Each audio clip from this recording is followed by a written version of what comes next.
is that we all get it. Don't give in to the pain, just keep living, cause got dreams I'm striving for. So I'm gonna live higher. I'm gonna live higher. I got dreams I'm striving.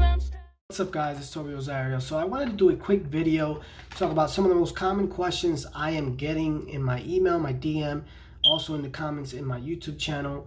So I just made a quick list. It's about 20 to 21 questions. And before I get started, comment below if I don't answer your questions you've been meaning to get an answer to. I'll be more than glad to answer your questions in the comments below. Make sure that you ask that question in the comments below this video. Also, before I get started, don't forget to subscribe. Hit that bell notification. That way you get notified whenever I post a new video. Also, smash that like button. Smash that like button. It does help with the YouTube algorithm to get this suggested to other people, so people come and watch some more other videos, and it gets shared, and that way I can grow and you guys can get more information. So I wanted to go ahead and answer these questions. Again, these are some of the questions I've been getting a lot, frequently asked. If I don't answer your question, or if you have a question you're looking to get answered, comment below in this video and I'll be sure to answer that question, or if I get a ton of questions, I'll make sure to make a separate video. All right, so number one, this is very common. Do I need any money to get started, right? So that's a two-part answer. So yes and no. Yes, you need money in order to get started because you want to start. You're going to need money for marketing, right? So that's the yes part. The other part of it is no. If you don't have any money, you still can get a deal. And what I mean by that is you can hustle your way to a deal. You can do you can do low cost or zero cost marketing to generate leads so you can close some deals. Driving for dollars is probably the best one, in my opinion. As far as low cost, you can cold call. You're going to spend some money with like skip tracing and things like that, but in my opinion, driving for dollars is probably the best one as far as low cost, no money. All you're going to be doing is paying the gas in your car. And then like referral marketing, asking people closest to you if they know anyone or anyone that might be interested in selling. You can get free leads like your probate, tax records at your county, so you can pull that list. Again, you still are either going to have to mail them or skip trace them and give them a call.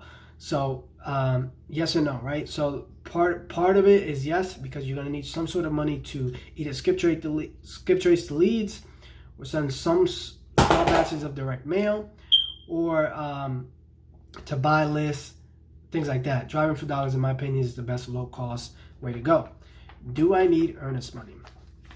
This is yes and no. So you do need earnest money because you need something to make it a binding contract, but you don't need $1,000, $1,500. This is not a transaction normally how you would do if you're doing the traditional route, where you do have to put like $1,000 earnest money deposit or $1,500 or whatever it is, right? I've never put more than $10 earnest deposit, right? So you don't need like $500. If a seller is asking you for earnest money deposit, they're probably not as motivated, or they're a little bit more savvy. I would only put that down if you know 100% sure it's a good deal and you can find a buyer for it. Again, me personally, I've never done more than $10 as an earnest money deposit. You just need something to make it. You need some sort of deposit, earnest money, I should say, to make it legally binding. And then the next one I got is, what if I can't find a buyer?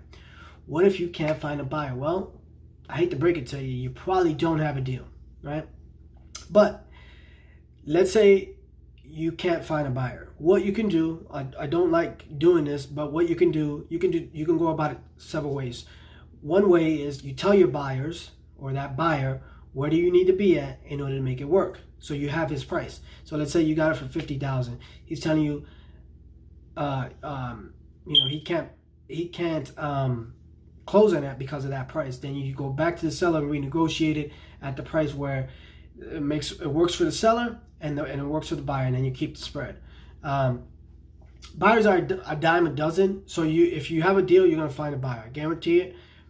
If you can't find a buyer, you probably have to renegotiate and get that price, probably lower than what you currently have in market for. There's a ton of ways to do that, so just don't worry too much about that. Again, if you don't have a buyer, if you can't find a buyer, you probably don't have a deal. You probably have to renegotiate a little bit lower, or actually buyers where they need to be at in order to make it work. And just don't just ask one buyer, ask several buyers to see really where you need to get that property under contract for in order to make it work. How do I calculate ARV? So ARV, if you're not familiar with that term, it stands for after repair value. Essentially what that means is what the property is worth once it's been repaired, right? Once it's been fully renovated.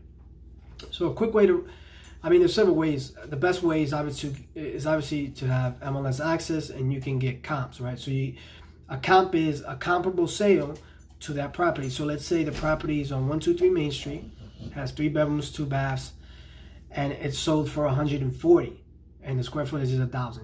I'm just trying to make it simple.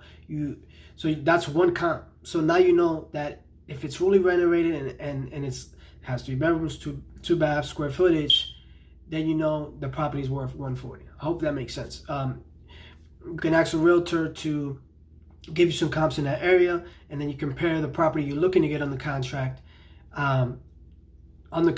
You look at what properties in that area have sold for within a certain mile radius, and then certain less than 3 months. You don't want it too far back. 6 months, you don't want you want a recent comp within that area, close by that property, that is similar in size, similar in bedrooms, and things like that. That's how you determine what the property's worth.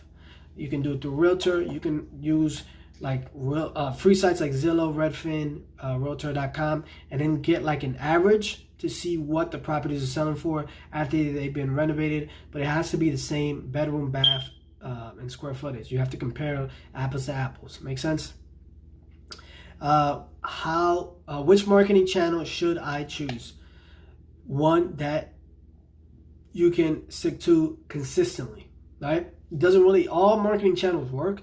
You just have to pick one that works for you, number one, that works for your budget, and that you can do consistently and you can sustain. I like direct mail. People like cold calling. You want to stick with one and then go to the next one, right? So whether you think cold calling is better for you, direct mail, Facebook ads, MSS, RVMs, whatever that is, stick to it. So you can stick to it consistently, so you can generate leads, close some deals, and then move on to another marketing channel. All right, which CRM should you choose? If you're just getting started, Yellow Notepad. You don't have enough leads. You're not generating enough leads in order for you to get a CRM. It's not necessary. That's when you generate a lot of leads, so you can keep tracking. So I recommend a Yellow Notepad or Google Sheets. There's also I forget the name of it. There's a free CRM. I'll have the links below. But honestly, just use a Yellow Notepad or Google Sheets. Put the properties in there, because you don't have enough. You shouldn't be spending money on a CRM when you're not generating enough leads anyway. What should I tell the seller about the buyers seeing the property? Well, I always position, whenever I'm talking to the seller and I'm telling them my partners are coming to see the property, those are my buyers, right? These are my partners that are coming to see the property. They just, want to make sure I didn't miss anything. They want to make sure that, what I told them was correct, right? As far as the condition and things like that. They just want to give it the okay. So I just tell them those are my partners. Your partners can be 3, 4, 5 people, right? It can just be a whole group of people buying properties in that area. How much should I be spending on marketing? It kind of ties into the first one, which marketing channel. It's one that you can sustain and one that you can do consistently and consistently over time. If you're on a low budget, like I said, you want to generate leads that are low cost. Like you can pull lists from probates, tax records at your local county tax assessor website. Driving for Dollars is great. So just pick one. Pick a budget, stick to that budget, and make sure that you can stick to that budget 3 to 6 months consistently, right? You don't want to go 300 one month and then 100 the next month, or 500 one month and then $50 the next month. You want to stick to a budget that you can do consistently over time, consistently. Does that make sense? What if the buyer backs out? Well, if the buyer backs out, well, number one, you always want to collect the EMD, earnest money deposit from your buyer, right? I like to collect $2 to $3 grand from the buyer. And the reason I do that is because they have to have some sort of skin in the game. I know people who charge $5,000, $10,000 for EMD. When I first started, I used to charge $500, then I went to $1,000, then $1,500, and $2,000. I do a minimum of $2,000, $2,000 to $3,000, depending on the deal and the spread. And the reason you want to do that is because you want them to have skin in the game, and you want to emphasize, if I can't provide you clear title, this is the only way I can refund you that earnest money deposit, because that EMD is non-refundable. You want to make that very clear. It's going to say that on your contract, your assignment contract. You want to have them to have skin in the game. That way they don't get to back out. But if they do, then you keep that earnest money deposit, and then you find another buyer.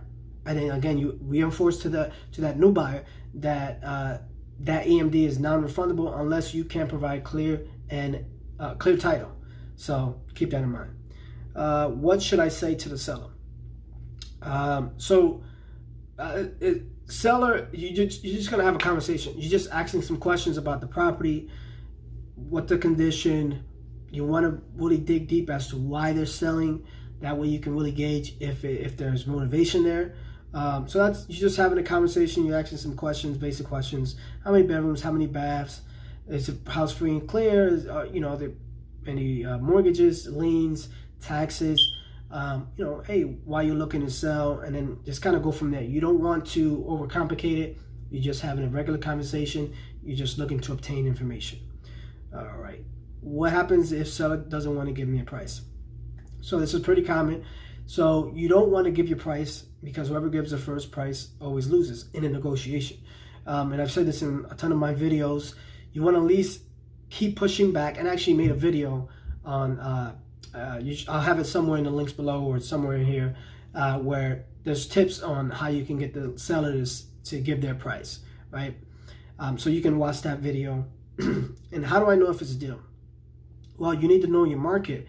You need to know what people are buying it, what buyers are buying in that area. And one way to do that is to sign up on other wholesalers lists and see what they're pricing their properties at. And then if you have a property in that area, and usually the wholesaler will send that email and tell them and say that the property has been sold, or you can put it in the county tax assessor website and just kind of keep track of that property and see what it's sold for. So that way you can get an idea of what buyers and wholesalers are pricing their properties at, and what the buyers are buying at that in that area. Okay, so that's how you know it's a deal. And there's formulas and all that as well. But normally it really depends on the market. So you have to, every market is different. So it's good to just know what other successful wholesalers are buying it, are putting on the contract for, and what their sell price is to cash buyers, and what the cash buyers are buying for. And I have videos on that as well. What is the best list to target? That's a common question. So the best list to target is one that you can market to consistently over time. Because there's not like a secret list. There's lists there's people that are more motivated to sell than others, obviously, because they're stacked lists, right? There's people that, you can stack a list: absentee, vacant, probate, behind on taxes. Those three levels of motivation are more likely to sell than someone who just owns, who's a landlord. Does that make sense? So the more lists you stack, the higher level of motivation it goes up. But it doesn't matter, because you still have to target that list, mail that list consistently over time with whatever marketing channel you choose to. All right, so the next one is, do I need an LLC? Yes and no. Okay, so yes, you're going to eventually need a LLC. It's good to have a limited liability or some sort of business structure to protect you legally, and it's good for taxes. But when you first get started, you don't need an LLC, right? A lot of people, when they first get, and this was me, when they first get started, they feel like they need to have everything in place in order just to get started. So I'm here to tell you don't need an LLC. And actually, I just noticed the next question, it says, do I need a website? You don't need a website. You don't need an LLC. Eventually, you're gonna want to get a website. You're gonna want to get an LLC, but in order to get started, you don't need a LLC. Okay. What happens after I sign the contract with the seller? Okay. So the process is, so let's say I'm negotiating with Joe Smith, right? So we agree on a price, right? We sign a contract, right? We have a purchase contract between me and Joe, right? Then you want to send that paperwork to the title company so they can start title. So they can start a title search, because in order to close, in order to transfer the deed, you need a clear title, meaning there's no judgment, taxes, mortgages, or liens against the property. There has to be all that has to be paid off before the transfer of the deed to the buyer. So you do that. Then after you send that over to the title company, you want to start looking for a buyer. And then once you find a buyer, then you and the buyer agree, sign a contract, an assignment contract, which basically gives that buyer the right to the original contract, the purchase contract you had with Joe. And then that's how you keep the difference. And then and then you collect the earnest money deposit from the buyer. You hold that in escrow with the title company, right? So his funds are going to be, his deposit are going to be held in escrow with the title company. And then you guys set a closing date if the title is clear, and then you don't even have to go to closing. Then the buyer, let's say you had on contract 50, you sold it for 60. The buyer brings 60,000 plus closing costs to the closing table.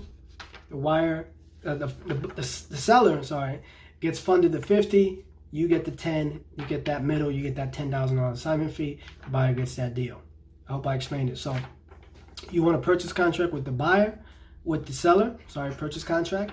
Then you want an assignment contract with the buyer. And you send both of those documents to the title company so they can run and do their part, do the title search, set up all the documents, all the paperwork, all the deed work, and then set a closing date. Okay?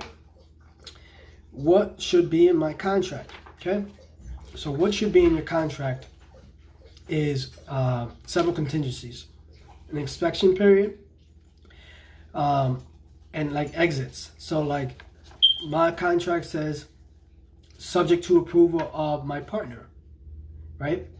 So I can essentially back out of that contract, and my partner could be a buyer. So if I market and I'm literally not able to sell this property, and like whatever I try to do and the seller doesn't want to come down in price, I'm not able to renegotiate, and there's no way I can close on this property either with my own funds or assign it to a buyer, I can back out of the contract, because in my contracts it says subject to the buyer's approval, and my buyer is my actual cash buyer. I mean my partner. My partner is my actual cash buyer. So if I'm not able to get it sold, I can back out. That's one of the contingencies. There's other contingencies. Mine has 45 days to close, so I have 45 days to find a buyer to technically close, unless obviously if there's title issues, I can always extend that and things like that. But those are the kind of contingencies you want to have. I'm not going to go through all of them. I have several other ones, but that's the main thing. You want to make sure that you're able to kind of pull out of that contract and avoid like liabilities or actually having to close on it. So consult an attorney, have your attorney look at your contract, things like that. All right. How do I find cash buyers? I have a ton of videos on that. Number one, this is free. You want to ask your sphere of influence, friends, family, neighbors, and let them know what you do. Let them know that you find off-market deals, and if there's something that they would be interested in looking to invest their money, it has to be all cash. Start there. Go to auctions, because in auctions, foreclosure auctions, they have to pay in cash. You have to put a deposit and then close within a certain amount of time frame, all in cash. Just a ton of ways. Bandit signs, you can do bandit signs, ghost ads.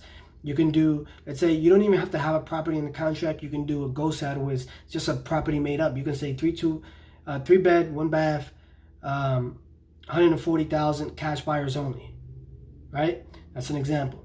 You can do a ghost ad of a property you're looking to sell, but even though you don't even have a property on the contract, and then you'll get a ton of buyers giving you a call back.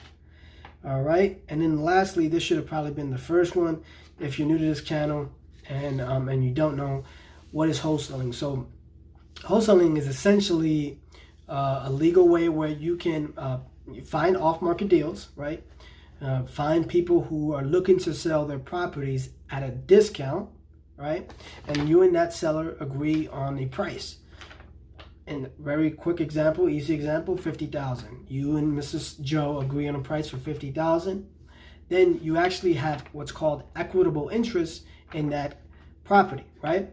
Meaning you can assign your rights to your contract. You can sign your rights. So you and Joe have a contract. You can assign your rights to that contract to someone else and collect it, what's called an assignment fee. You can close on it, or you can assign it. What clauses in that contract so you can assign it says actually any contract is assignable as long as it doesn't say it's not assignable.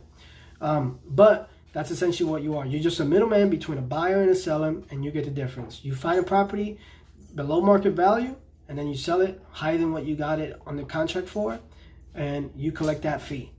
So it's kind of like arbitrage, right? That was my dog. So if I didn't answer your common question, comment below any of your common questions or a question you'd be meaning to get answered. I'm looking for some engagement in this video. Comment below your questions. And don't forget to subscribe. Hit that bell notification. That way you get notified when I post a new video. Also, smash that like button. It does help with the algorithm. That's my time. My name's Rosario. Peace.